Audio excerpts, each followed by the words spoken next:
आज के वीडियो में हम लोग बायोलॉजी के मोस्ट इम्पॉर्टेंट क्वेश्चन डिस्कस करेंगे और ये क्वेश्चन जो है AIPMT all India pre medical test 2012 का है, 2012 का है। तो इसके पहले हम लोग 2001 से शुरू किए थे। कहाँ से शुरू किए थे? 2001 से, और 2012 तक अब हम लोग पहुँच चुके हैं। तो डिस्क्रिप्शन बॉक्स में सभी वीडियो की लिंक आप लोग को मिल जाएगी, तो आप लोग डायरेक्ट वहाँ से लिंक पर क्लिक करके देख सकते हैं। तो चलिए आज के इस वीडियो में हम लोग क्वेश्चन शुरू करते हैं बायोलॉजी के, और आप लोग लास्ट तक वीडियो ज़रूर देखिएगा। ये सभी क्वेश्चन जो हैं प्रीवियस ईयर में पूछे गए हैं, और एंट्रेंस एग्ज़ाम में जितने भी क्वेश्चन पूछे जाते हैं वो नेक्स्ट ईयर में आने के भी चांस रहते हैं, क्योंकि क्वेश्चन रिपीट होते रहते हैं ना। कुछ क्वेश्चन पेट होते हैं। तो चलिए क्वेश्चन नंबर 101 को देख लेते हैं। Motile zygote of Plasmodium occurs in, ये क्वेश्चन कह रहा है मोटाइल प्लाज्मोडियम का जो मोटाइल जाइगोट होता है वो अकर्स किस में होता है? तो ये होता है, फर्स्ट ऑप्शन देख लीजिए, गट ऑफ फीमेल एनाफ्लीज। तो ऑप्शन नंबर फर्स्ट ही करेक्ट हो जाएगा। जो फीमेल एनाफ्लीज जो मच्छर होती है, मॉस्किटो होती है, उसके गट में क्या होता है? मोटाइल जाइगोट, प्लाज्मोडियम का मोटाइल जाइगोट होता है। तो ऑप्शन नंबर फर्स्ट ही करेक्ट हो जाएगा। नेक्स्ट क्वेश्चन ये देख लीजिए, the human hind brain comprise 3 part, one of the which. अब ये क्वेश्चन कह रहा है कि ह्यूमन का जो ब्रेन में कितना पार्ट होता है? ब्रेन में 3 पार्ट होता है। अब फोर ब्रेन होता है, मिड ब्रेन होता है और हिंड ब्रेन होता है। तो ये क्वेश्चन एकदम सिंपल है। हिंड ब्रेन में पूछ रहा है कि 3 पार्ट होते हैं, और इसमें से 3 पार्ट में से 1 पार्ट दिया गया है, तो वही हमको बताना है। तो स्पाइनल कार्ड हिंड ब्रेन का पार्ट होता है कि नहीं? तो फोर ब्रेन होता है, और मिड ब्रेन होता है, और हिंड ब्रेन ये लास्ट वाला पार्ट होता है। तो हिंड ब्रेन में कौन कौन सा पार्ट आता है? 3 आता है। आप लोग तीनों नोट डाउन कर सकते हैं कि हिंड ब्रेन में 3 पार्ट आता है। फर्स्ट आता है मेडुला आता है, MEDULA मेडुला आता है।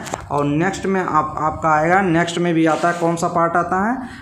पोन्स आता है।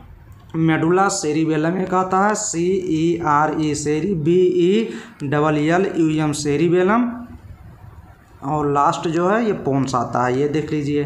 तो ये 3 पार्ट आपके आते हैं। तो अब इसमें कौन सा ऑप्शन दिया गया है? इसमें दिया गया है 102 का ऑप्शन नंबर C करेक्ट हो जाएगा, सेरिबेलम दिया गया है।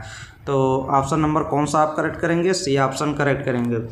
नेक्स्ट क्वेश्चन ये देखिए, ये भी क्वेश्चन इंपॉर्टेंट है और ये ऐसे क्वेश्चन पूछे जाने के चांस है।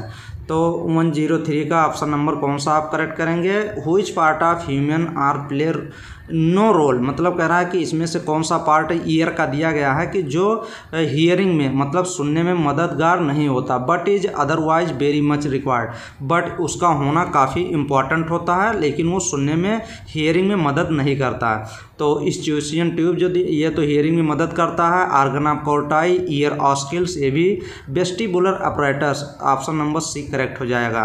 क्योंकि वेस्टिबुलर अपरेटस जो होता है 103 का आप लोग अच्छे से देख लीजिए। ये जो वेस्टिबुलर अपरेटस है ना, ये इसका फंक्शन क्या होता है? बॉडी पोस्चर को मेंटेन करता है, बॉडी बैलेंस को मेंटेन करता है। जैसे हम लोग चलते हैं, स्केटिंग करते हैं, अगर हम लोग के जो ये ईयर में ना वेस्टिबुलर अपरेटस, जैसे हम लोग अभी चलते हैं, क्यों नहीं गिर जाते हैं? तो यही तो पार्ट होता है कि कुछ ब्रेन के पार्ट होते हैं, कुछ ये वेस्टिबुलर अपरेटस पार्ट होता है ईयर का। तो ये मेंटेन करता है बॉडी पोस्चर को, ना कि हियरिंग में मदद करता है सुनने में। तो ऑप्शन नंबर आप C ऑप्शन करेक्ट लगाएंगे। Next question, the most abundant prokaryotes helpful to humans in making curd from milk से दही का बनने को प्रोकैरियोट्स एक बैक्टीरिया होती है, वो हेल्प करती है humans making curd from milk and production of antibiotics are those one categorise, और वो बैक्टीरिया एंटीबायोटिक्स बनाने में भी मदद करती है। तो 104 का ऑप्शन नंबर कौन सा करेक्ट हो जाएगा? लैक्टिक एसिड बैक्टीरिया होती है, वो हेटेरोट्रोफिक्स होती है। तो इसमें ऑप्शन नंबर 104 में D ऑप्शन आप लोग देख लीजिएगा, D ऑप्शन करेक्ट हो जाएगा। नेक्स्ट क्वेश्चन चलिए देखते हैं, which one of the following statement is false respect of viability of mammalian sperm. तो जो मैमेलियन स्पर्म होता है तो उसके रिस्पेक्ट में हम लोग को देखना क्या है कि कौन सा स्टेटमेंट इसमें फॉल्स है। फॉल्स मीन्स गलत कौन सा स्टेटमेंट है।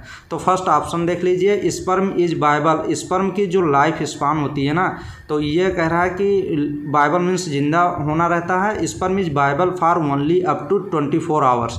तो स्पर्म जो होता है ना, ये कब लगभग इसकी ड्यूरेशन होती है, जब ये यूट्रस में जाता है तो वहाँ कितने समय तक जिंदा रहता है, तभी तो वहाँ फर्टिलाइजेशन ओवा का होता है।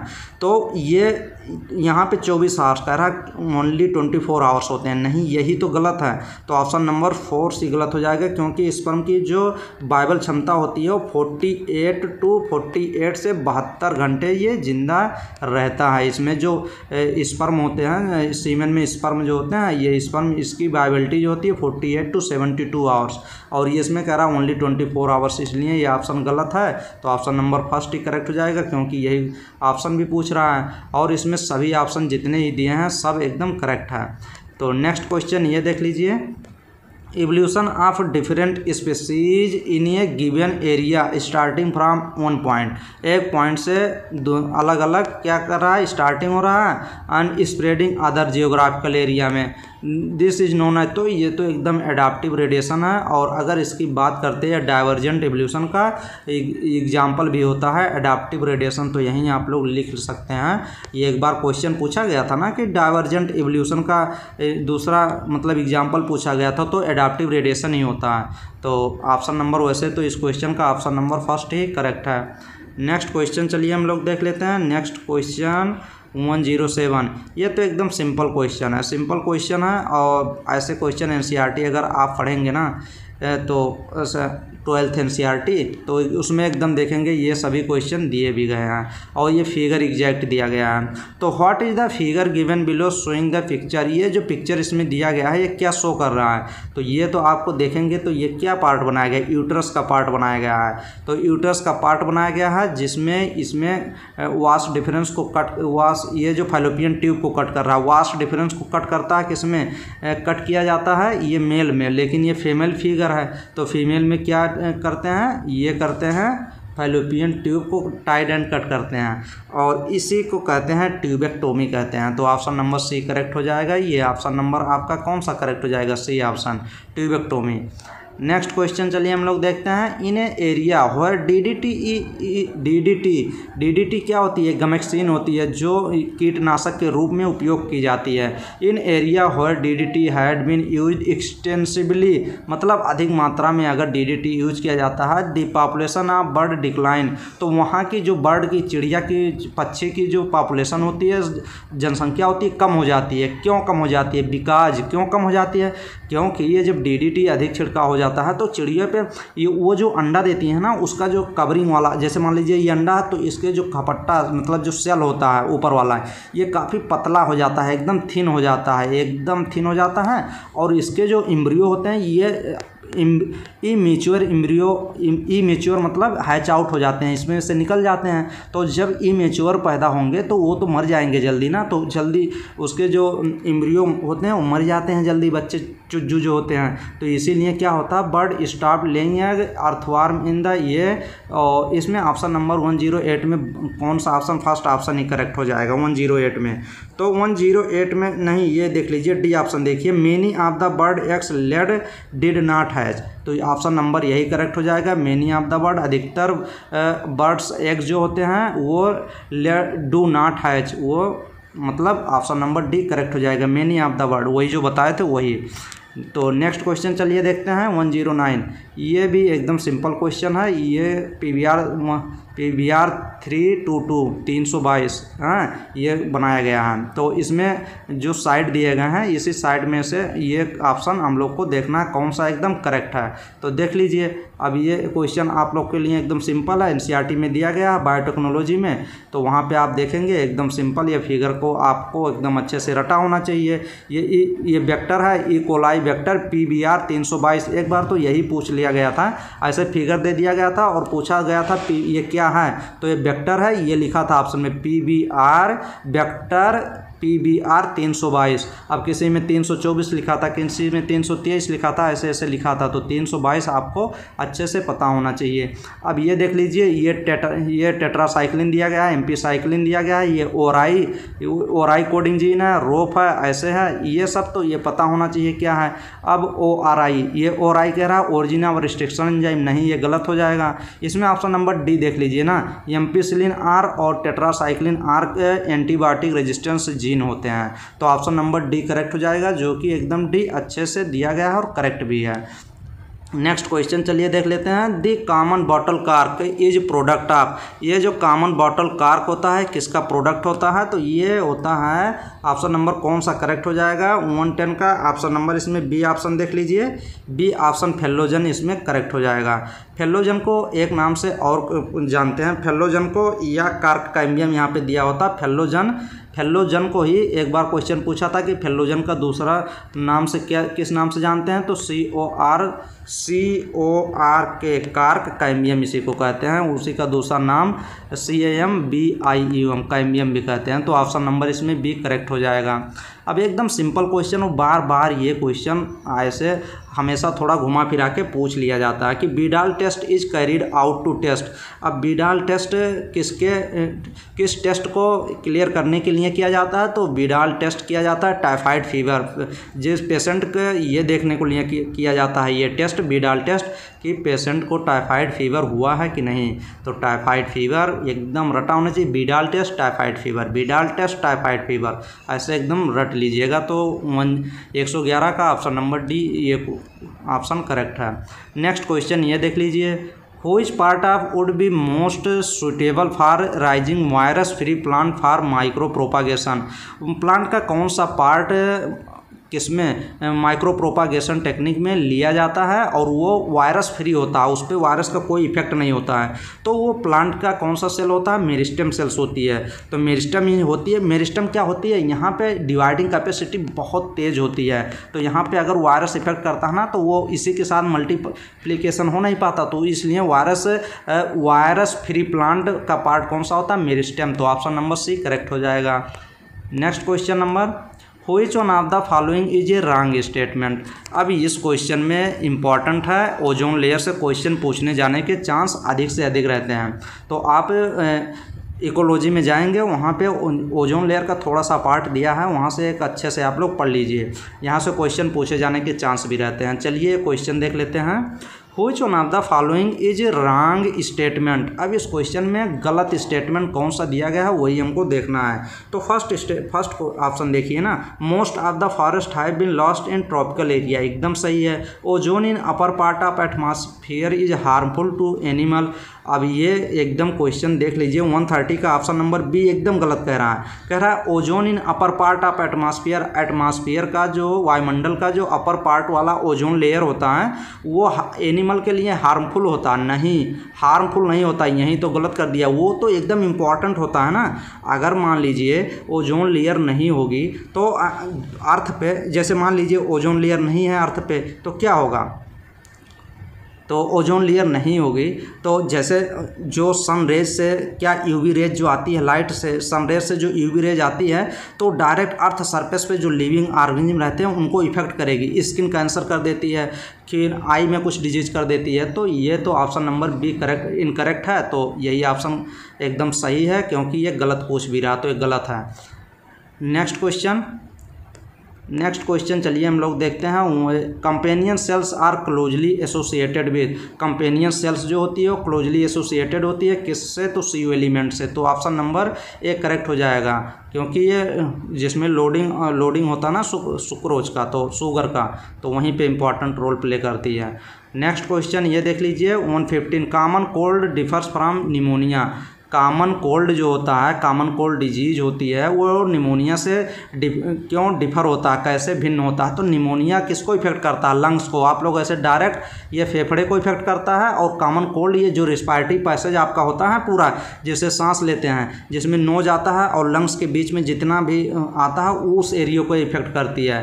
तो इसीलिए ऑप्शन नंबर इसमें कौन सा आप करेक्ट लगाएंगे। ऑप्शन नंबर इसमें 115 का डी ऑप्शन देख लीजिए, निमोनिया पैथोजन इन्फेक्ट एल्वेओलाई, ये तो सही कह रहा है। होयर जहाँ पे the common cold affect nose and respiratory passage, तो ये तो एकदम सही बात कह रहा है, पैसेज बट नॉट लंग्स, लेकिन लंग्स को इफेक्ट नहीं करता कॉमन कोल्ड, तो यही तो सही है। और कॉमन कोल्ड एक पूछ लिया जाता है किस वायरस से होता है ये डिजीज, तो ये राइनो वायरस होती है, RHINO राइनो वायरस, एकदम रटा होना चाहिए। और निमोनिया भी पूछता है कि निमोनिया किस वायरस से निमोनिया होता है, तो आप लोग को निमोनिया ये भी क्वेश्चन गलत हो जाता है कि निमोनिया किस वायरस से होता है, तो निमोनिया होने के लिए streptococcus pneumoniae and haemophilus influenzae 2 virus होते हैं, तो ये वायरस काज करते हैं निमोनिया। नेक्स्ट क्वेश्चन चलिए, नेक्स्ट क्वेश्चन 116 देख लेते हैं। 116 pheretima and is close relative derived nourishment जो करती है ये फेरिटीमा, जो अर्थवार्म होते हैं ये फेरिटीमा, तो ये क्या खाते हैं, ये खाते हैं डिकेइंग फॉलन लीव्स, जो पत्ती पेड़ पौधों से गिरती है सड़ी गली उसी इसको सॉइल ऑर्गेनिक मैटर को ये खाते हैं, इनका भोजन होता है, तो ऑप्शन नंबर बी करेक्ट हो जाएगा। Removal of RNA polymerase third from the nucleoplasm will affect the synthesis of, अगर RNA पॉलीमरेज थर्ड को रिमूव कर दिया जाता है तो वो क्या इफेक्ट होता है, तो tRNA बनने में दिक्कत होती है, तो ऑप्शन नंबर कौन सा करेक्ट हो जाएगा, इसमें ऑप्शन नंबर फर्स्ट ही 117 का करेक्ट हो जाएगा। नेक्स्ट क्वेश्चन नंबर 118, ये देख लीजिए, ये काफ़ी इंपॉर्टेंट क्वेश्चन है। ये क्वेश्चन कह रहा है ये process that makes important difference between C3 and C4 plant. अब C3 एंड C4 प्लांट में इम्पॉर्टेंट डिफरेंस क्या है, तो C3 प्लांट में ओनली फोटो रिस्पायरेशन होता है, ना कि C3 प्लांट में ओनली होता है, क्या होता है, ये होता है C3 प्लांट में ओनली फोटो रिस्पायरेशन होता है, तो यही C3 और C4 प्लांट में मेन डिफरेंस होता है, तो ये आपका अच्छे से हो गया होगा, ये क्वेश्चन इंपॉर्टेंट है, तो यहीं से लिख सकते हैं कि C3 प्लांट में एक बार क्वेश्चन पूछा गया था कि C3 प्लांट में फोटो रिस्पायरेशन किस में होता है, C3 प्लांट में या C4 में, तो C3 प्लांट में ओनली फोटो रिस्पायरेशन होता है। और ये किस में होता है, एक बार तो क्वेश्चन ये भी पूछा गया था ना कि ये किस में होता है फोटो रिस्पायरेशन, तो ये होता है पराक्सीसोम में होता है। जैसे ये मान लीजिए एक बार क्वेश्चन ये भी पूछा गया था कि फोटो रिस्पायरेशन जो होता है ये किस में होता है, तो ऐसे आप लोग लिख सकते हैं PCM में होता है। P का मीन्स पराक्सीसोम्स, PEROXI पराक्सी, SOME पराक्सीसोम्स, और C का मीन्स क्या होगा, C का मीन्स क्लोरोप्लास्ट, CHLORO क्लोरोप्लास्ट में, और M का मीन्स क्या होगा, माइटोकॉन्ड्रिया में, तो ये हो जाएगा, आप लोग नोट डाउन कर लीजिएगा। और फोटो रिस्पायरेशन एक क्वेश्चन और पूछा जाता है कि फोटो रिस्पायरेशन में क्या बनता है, ATP बनता है कि ग्लूकोज बनता है, सुक्रोज जिसको कहते हैं ग्लूकोज, तो ये एकदम बेस्टेज प्रोसेस होती है, बेस्टेज रिएक्शन होती है, इसमें ना ही ATP बनता है और ना ही ग्लूकोज, ना ही ATP बनता है और ना ही ग्लूकोज, तो इसमें कुछ नहीं बनता है, तो इसीलिए तो इसको बेस्टेज रिएक्शन कहा जाता है। नाइदर फॉर्मेशन ऑफ शुगर और नार ATP, कुछ फॉर्म नहीं होता है, ओनली ये ATP को यूज कर लेता है, ATP को यूज करेगा और CO2 ओनली ये निकालता रहता है, ये रिएक्शन।